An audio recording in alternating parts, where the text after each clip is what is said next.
Hello बच्चों, Manoj Gupta academy में आपका स्वागत है। इस चैनल को सब्सक्राइब कीजिए, लाइक कीजिए और अपने फ्रेंड के साथ शेयर कीजिए। बच्चों, आज हम इतिहास पाठ 14 महाराष्ट्र राज्य का निर्माण यह पाठ पढ़ने वाले हैं। बच्चों, आप लोग जानते ही हो 15 अगस्त 1947 को हमारा भारत देश स्वतंत्र हुआ और भारत स्वतंत्र होने के पश्चात भारत में भाषावार प्रांत रचना की जो मांग थी वो जोर पकड़ने लगी। सभी लोग मांग कर रहे थे कि भाषावार प्रांत की रचना हो। महाराष्ट्र में मराठी भाषी राज्य की मांग की जाने लगी। इसके लिए 1946 से संयुक्त महाराष्ट्र आंदोलन शुरू हुआ और यह आंदोलन कई मोड़ों और परिवर्तनों को पार करता हुआ अंत में 1 मई 1960 ईस्वी को महाराष्ट्र राज्य के निर्माण तक पहुंच गया। यानी 1 मई 1960 को महाराष्ट्र राज्य का निर्माण हुआ और उसको भाषावार प्रांत बनाया गया। पृष्ठभूमि: मराठी भाषी लोगों के एकीकरण का विचार 20वीं शताब्दी के प्रारंभ से ही अनेक जानकारों ने प्रकट करना शुरू हुआ। ये जो मराठी का प्रांत का जो अलग प्रांत बना, इसका विचार आज से नहीं था, बहुत पहले से था। 1911 ईस्वी में अंग्रेज सरकार को बंगाल का विभाजन रद्द करना पड़ा।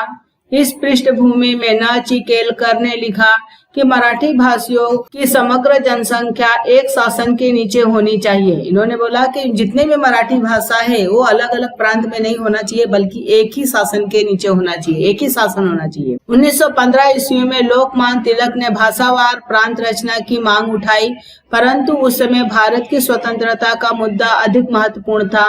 अंततः तिलक की जो मांग थी वो पीछे रह गई। 1915 में लोकमान्य तिलक का सभी लोग जानते होंगे। लोकमान्य तिलक, देखो यहाँ चित्र दिया गया है।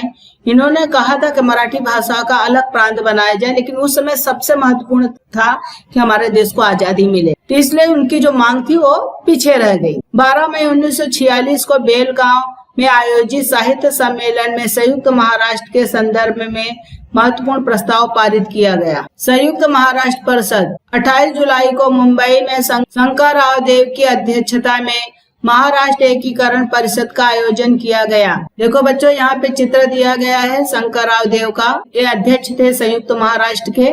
इनकी अध्यक्षता में ये सभा का आयोजन किया गया। इस परिषद में यह प्रस्ताव पारित किया गया कि मराठी भाषी प्रदेशों का एक प्रांत बनाया जाए और इसमें मुंबई, मध्य प्रांत के मराठी भाषा तथा मराठवाड़ा और गोमंतक के मराठी भाषी क्षेत्रों का भी समावेश किया जाए। यानी ये सभी को मिला के एक मराठी लोग जितने भी है, सभी मराठी को एक भाषा क्षेत्र बनाया जाए। इसके लिए दार कमीशन बनाया गया। संविधान सभा के अध्यक्ष डॉक्टर राजेंद्र प्रसाद ने 17 जून 1947 को न्यायाधीश एस.के. दार की अध्यक्षता में भाषावार प्रांत रचना के लिए दार कमीशन की स्थापना की। देखो बच्चों, यहाँ चित्र दिया गया है, डॉक्टर राजेंद्र प्रसाद का चित्र है ये, और उसके बगल में जो चित्र है ये एस.के. दार है। इनकी अध्यक्षता में दार कमीशन की स्थापना किया गया। 10 दिसंबर 1948 ईस्वी को दार कमीशन का प्रतिवेदन का मतलब होता है रिपोर्ट, प्रकाशित हुआ, परंतु यह समस्या हल नहीं हो सकी। उसके बाद दार कमीशन के बाद जेवीपी समिति बनाया गया। इसमें 3 लोगों का समावेश था। देखो बच्चों, जेवीपी समिति में पंडित जवाहरलाल नेहरू, और वी से वल्लभ भाई पटेल और पी से पट्टाभी सीतारमैया है। ये तीनों जन के मिला के त्रिसदस्य समिति बनाया गया। भाषावार प्रांत रचना के निर्माण करने की स्थिति का अध्ययन करने के लिए कांग्रेस 29 दिसंबर 1948 ईस्वी को एक समिति का गठन किया। इसमें पंडित जवाहरलाल नेहरू, वल्लभ भाई पटेल और पट्टाभी सीतारमैया का समावेश था। इन 3 सदस्यों के प्रथम अक्षरों के आधार पर यह समिति जेवीपी के रूप में जानी जाती है। इस समिति ने अपने प्रतिवेदन में सिफारिश की कि भाषावार प्रांत रचना कांग्रेस के सैद्धांतिक रूप से स्वीकार है, परंतु यह उचित समय नहीं है। इन्होंने यह सिफारिश की कि ठीक है, ये जो तुम्हारा है सैद्धांतिक रूप हमको स्वीकार है, लेकिन यह सही समय नहीं है, बाद में इसके बारे में सोचेंगे। इस प्रतिवेदन के विरोध में पूरे महाराष्ट्र में तीखी प्रतिक्रियाएं उभरी। जब इन महाराष्ट्र लोगों की मांग नहीं मानी गई तो वहां के लोग क्रोधित हो गए। इसी समय जन जागृति के लिए सेनापति बापट ने प्रभात फेरियां निकाली। प्रभात फेरी मतलब जुलूस निकाला। इन्होंने महाराष्ट्र अलग हो, इसके लिए उन्होंने लोगों में जन जागृति फैलाने के लिए सब जुलूस निकाला। आचार्य अत्रे ने मुंबई नगर निगम में मुंबई सहित संयुक्त महाराष्ट्र का प्रस्ताव रखा। यह प्रस्ताव 50 विरुद्ध 35 मतों से पारित हुआ। कहने का मतलब है इन्होंने एक प्रस्ताव रखा और प्रस्ताव में मतलब ज्यादा से ज्यादा यानी 50 में से 35 लोगों का मत था कि महाराष्ट्र अलग से बनाया जाए। इससे जनता की यह इच्छा स्पष्ट हो गई कि मुंबई जो है महाराष्ट्र में होनी चाहिए। राज्य पुनर्रचना आयोग। भारत सरकार ने न्यायमूर्ति यश फजल अली की अध्यक्षता में 29 दिसंबर 1953 ईस्वी को राज्य पुनर्रचना आयोग का गठन किया। देखो बच्चों, यहाँ चित्र दिया गया है न्यायमूर्ति यश फजल अली का, नीचे चित्र दिया गया है राज्य पुनर्रचना आयोग का चित्र दिया गया है। इस आयोग ने 10 अक्टूबर 1955 ईस्वी को अपना प्रतिवेदन प्रस्तुत किया और इस प्रतिवेदन में उन्होंने मुंबई का द्विभाषी राज्य निर्माण करने की सिफारिश की। नागपुर समझौता।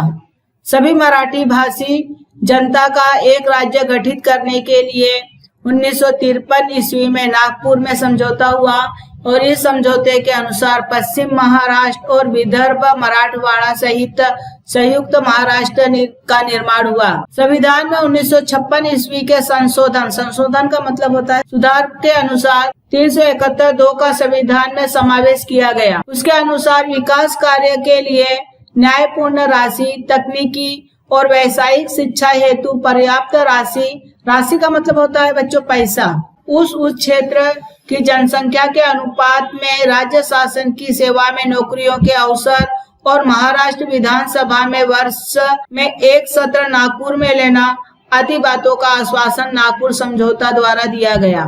जैसे कोई चीज अलग हो रहा है तो अलग होने के बाद हर चीज अलग होना चाहिए। उसमें जो भी लोग उस क्षेत्र में रहते तो उनके लिए नौकरी, पैसा, जनसंख्या कितनी है, वो सब बातों को ध्यान रखकर और नौकरी के लिए लोगों को अवसर मिलना चाहिए, सभी बातों का ध्यान रखा गया। उसके अलावा यह भी कहा गया कि जो विधानसभा का जो सत्र होता है, एक सत्र नागपुर में लेना है तो दूसरा जो सत्र है मुंबई में लेना निश्चित किया गया। मराठी भाषियों का मुंबई सहित महाराष्ट्र का निर्माण होना चाहिए, इस हेतु संघर्ष प्रारंभ हुआ था।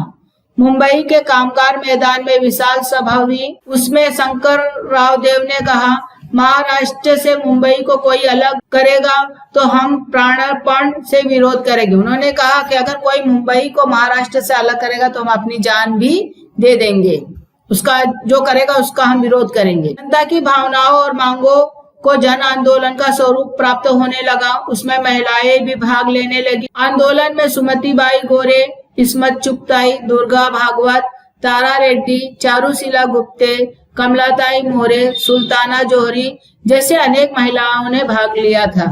7 नवंबर 1955 ईस्वी को श्रमिकों की सभा हुई। इसमें विविध मजदूर संस्थाएं, कम्युनिस्ट, प्रजा समाजवादी, शेतकरी कामगार पक्ष, जनसंघ जैसे बहुत सारे राजनीतिक दल सम्मिलित हुई। राजनीतिक दल मतलब अलग अलग दल, जैसे कांग्रेस है, बीजेपी है, इस समय तो ऐसे अलग अलग दल भी इसमें शामिल हुए थे महाराष्ट्र। सभा के अध्यक्ष कामरेड श्रीपाद अमृत डांगे थे। इसके अध्यक्ष देखो यहाँ नीचे चित्र दिया गया है, श्रीपाद अमृत डांगे ये इसके अध्यक्ष बने। इस अधिवेशन में एस.एम. जोशी ने प्रस्ताव रखा कि मुंबई और विदर्भ सहित संयुक्त महाराष्ट्र का निर्माण किया जाना चाहिए। देखो बच्चों यहाँ चित्र दिया गया है। इन्होंने कहा मुंबई और विदर्भ सहित संयुक्त महाराष्ट्र को बनाना चाहिए। प्रत्येक संघर्ष को प्रारंभ। मराठी भाषी जनता में असंतोष बढ़ता जा रहा था। सेनापति बापट के नेतृत्व में विधानसभा पर एक विशाल जुलूस निकाला गया और उस समय मोरारजी देसाई, देखो बच्चों यहाँ चित्र दिया गया है, ये सेनापति बापट है, इन्होंने जुलूस निकाला था। और महाराष्ट्र के मुख्यमंत्री जो थे मोरारजी देसाई थे, इनका भी चित्र दिया गया है। सरकार ने प्रतिबंधात्मक आदेश की घोषणा की। प्रतिबंधात्मक मतलब होता रोक लगाने का आदेश दिया। पुलिस ने जुलूस पे लाठियां चलाई, आंसू गैस के गोले छोड़े। इसी दिन शाम को कामगार मैदान पर लगभग 50,000 लोगों की सभा हुई। कामरेड डांगे ने मार्गदर्शन किया। संयुक्त महाराष्ट्र की मांग, यह संघर्ष अधिक गतिमान बनाने के लिए 21 नवंबर 1955 ईस्वी को एक दिन की सांकेतिक हड़ताल करने का भी निर्णय लिया गया। देखो बच्चों यहाँ चित्र दिया गया है श्रीपाद अमृत डांगे का। संयुक्त महाराष्ट्र समिति की स्थापना। मराठी भाषी जनता कि संयुक्त महाराष्ट्र की मांग की समस्या गंभीर बनती जा रही थी। पूरे राज्य में असंतोष फैलता जा रहा था। 6 फरवरी 1956 ईस्वी को केशवराव जेधे की अध्यक्षता में पुणे के तिलक स्मारक के मंदिर में सभा हुई और इस सभा में समिति ने अपनी कार्यकारिणी की घोषणा की। इसके अनुसार कामरेड श्रीपाद अमृत डांगे की अध्यक्ष पद पर और त्र्यंबक नरवणे का उपाध्यक्ष पद पर तथा SM जोशी का सचिव पद पर नियुक्ति किया गया। यानी जो बनाया गया कार्यकारिणी, इसमें अलग अलग पद पे लोगों को नियुक्त किया गया। समिति के गठन में ग. माडखोलकर, आचार्य प्रक अत्रे, मधु दंडवते, प्रबोधनकार केशव ठाकरे, क्र. सेवानी ने महत्वपूर्ण भूमिका निभाई। इनके साथ साथ सेनापति बापट, क्रांति सिंह नाना पाटिल, लालजी पेंडसे, अहिल्याबाई रांगड़ेकर ने संयुक्त महाराष्ट्र आंदोलन में अपना उल्लेखनीय योगदान दिया। यह आंदोलन महाराष्ट्र के गांव देहात तक पहुंच गया। जिस समय यह स्पष्ट हुआ कि मुंबई महाराष्ट्र को नहीं मिलेगी, तब विशाल जन आंदोलन प्रारंभ हुआ। इस आंदोलन में राज्य सरकार ने गोलियां चलाई और इस गोलीबारी में 106 लोगों ने अपने प्राणों का बलिदान दिया।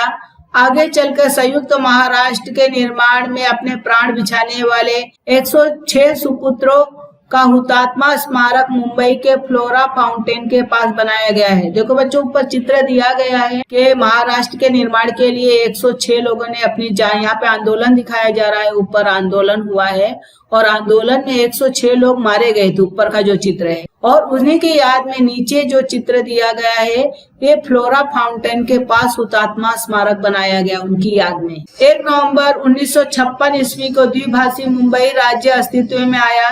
इसके बाद 1957 ईस्वी में लोकसभा, विधानसभा और मुंबई नगर निगम के चुनाव हुए।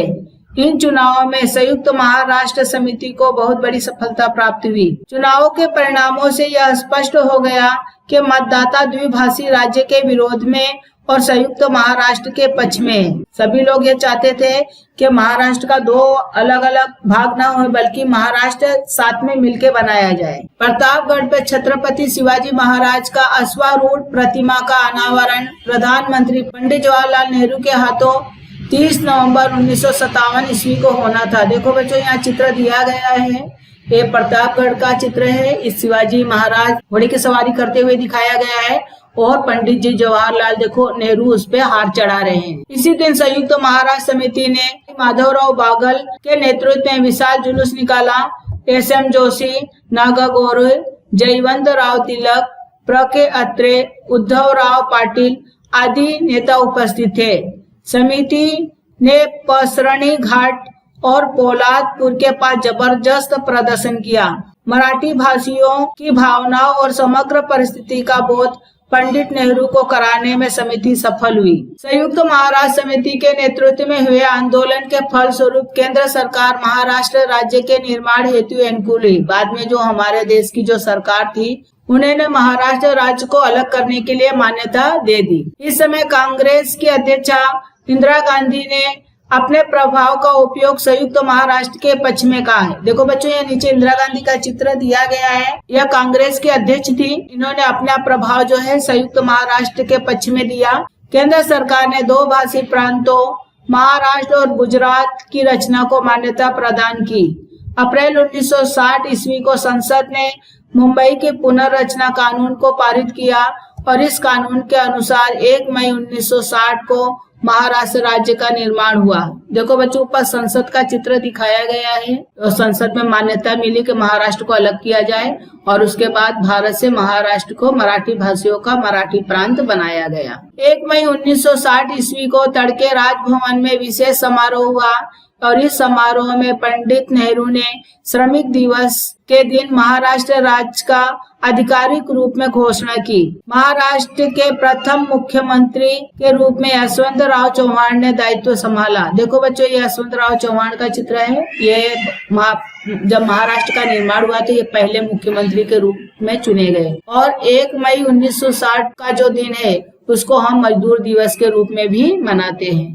क्या तुम जानते हो, यहाँ पे देखो बच्चों, 3 लोगों का चित्र दिया है। ये सभी लोग ने अपने समाचार पत्रों के माध्यम से जो आंदोलन था उसमें उन्होंने बहुत ही महत्वपूर्ण भूमिका निभाई थी। मराठी समाचार पत्र और शाहिरों मतलब शौर्य गान गाने वालों का कार्य। शौर्य गान मतलब बहादुरी से प्रेरित करने वाला गाना। इस आंदोलन में समाचार पत्रों की भूमिका महत्वपूर्ण रही। प्रबोधन, केसरी, सकाल, नवाकाल, नवयुग, प्रभात जैसे अनेक समाचार पत्रों ने जन जागरण का कार्य किया। संयुक्त महाराष्ट्र आंदोलन में आचार्य अत्रे का मराठा समाचार पत्र उल्लेखनीय कार्य किया। बाला साहेब ठाकरे ने मावला उपनाम से कार्टून बनाकर जन आंदोलन को व्यापक बनाया। लोग शाहिर अण्णाभाऊ साठे, शाहिर अमर शेख और शाहिर द.न. गवाणकर ने अपनी लेखनी द्वारा व्यापक रूप से जन जागरण का कार्य किया।